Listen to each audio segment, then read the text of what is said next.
C'est à la fois une promesse et une menace. C'est le credo d'une faction qui n'est pas née d'une idéologie, non, mais d'une atrocité pure. Une vengeance qui est littéralement gravée dans la chair nécrosée et l'acier rouillé. Aujourd'hui, on va disséquer l'une des factions les plus terrifiantes de Fronarchy, les Nécroïdes. On va plonger dans leurs origines, voir quelle société macabre ils ont réussi à bâtir, et surtout, découvrir quels secrets abominables alimentent leur soif de vengeance. Alors préparez-vous, parce qu'on s'apprête à faire un tour en plein cœur de l'horreur. Pour bien comprendre qui sont les Nécroïdes, il faut absolument revenir au début. Parce qu'ils ne sont pas nés monstres, on les a fabriqués. Ils ont été forgés dans le feu et le désespoir d'une guerre, sacrifiés par ceux qu'ils étaient censés aider à sauver. Il faut s'imaginer le chaos total de la première grande guerre mutante. Les Iron Skins, qui sont le dernier rempart de l'humanité, sont à 2 doigts de l'effondrement. Leurs armées sont en miettes, les défenses sont sur le point de céder. Et face à une défaite qui semblait inévitable, ils ont pris une décision.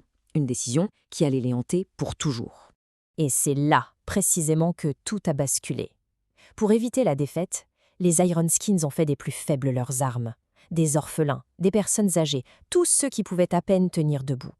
On leur a greffé de force des implants cybernétiques de récupération, arrachés sur des cadavres encore chauds, des pièces souvent défectueuses, irradiées. Et oui, ces soldats de fortune ont aidé à gagner la guerre, mais à quel prix ?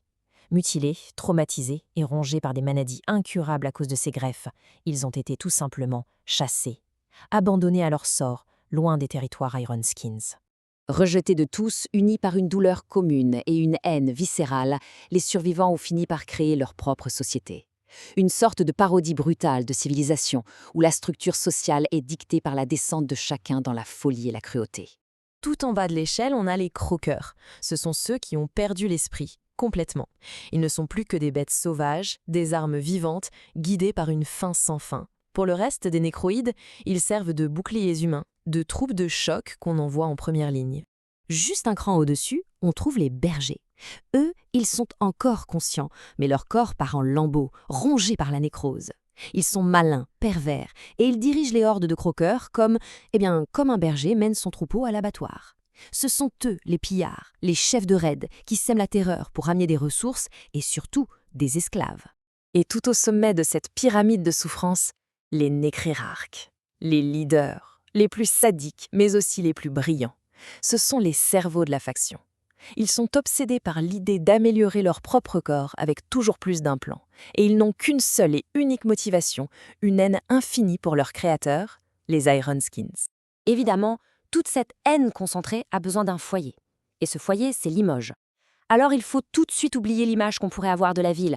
La capitale des Nécroïdes, ce n'est plus une ville. C'est une plaie béante, une infection qui ronge la France. Un lieu où la torture et l'esclavage sont devenus la norme.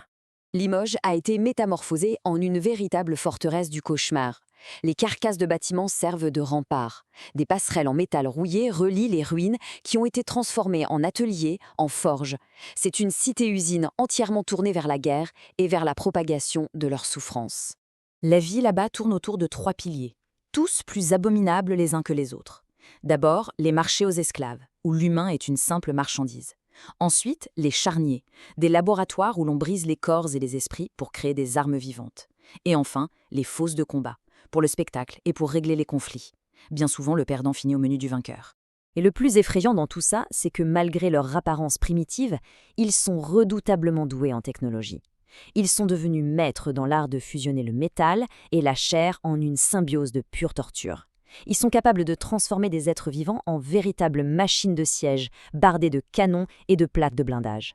Mais toute cette cruauté et cette ingéniosité ne peuvent pas tout expliquer. Ça n'explique pas leur montée en puissance si rapide. Non, ce qu'on voit à Limoges, en surface, ce n'est que la partie émergée de l'iceberg.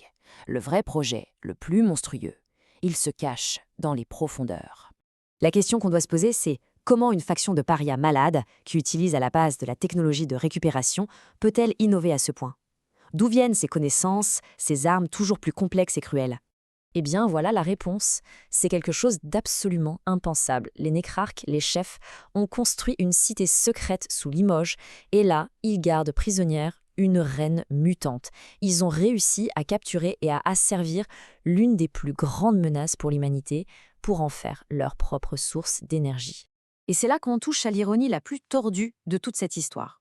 Chaque jour, les nécrarques torturent cette reine, Ils dissèquent ses enfants, ils étudient sa biologie unique. Ils sont persuadés que ces pouvoirs psychiques sont la clé qui leur permettra non seulement d'anéantir les Ironskins, mais de conquérir le monde entier. Ils ont transformé leur pire ennemi en leur plus grand atout. Bien sûr, une telle menace ne reste pas sagement à Limoges. La vengeance des nécroïdes est un véritable fléau. C'est une maladie, une infection qu'ils cherchent à répandre partout, sur tout le territoire. Leur corruption porte même un nom, le Venom. C'est une maladie cybernétique qui se transmet par les implants de mauvaise qualité. Le sang noircit, le corps rejette les greffes, des troubles neurologiques apparaissent. Pour n'importe qui, ce serait un cauchemar. Mais pour les nécroïdes, c'est un état qu'ils recherchent activement. C'est une bénédiction. Et c'est là qu'on découvre leur stratégie la plus insidieuse. Ils ne se contentent pas d'attaquer de front. Non, ils propagent leur peste en vendant leur technologie recyclée et infectée aux quatre coins du pays. Ils ciblent les désespérés, ceux qui n'ont plus rien à perdre. Ils transforment la misère des autres en leur propre force, et leur rang ne cesse que grossir. Le point final, c'est que les nécroïdes ne cherchent pas la paix. Ils ne veulent même pas juste détruire les Ironskins. Ce qu'ils veulent, c'est que le monde entier devienne le reflet de leur propre souffrance. Et maintenant qu'ils ont le pouvoir d'une reine mutante entre les mains, la vraie question c'est qui ou quoi pourrait bien les arrêter?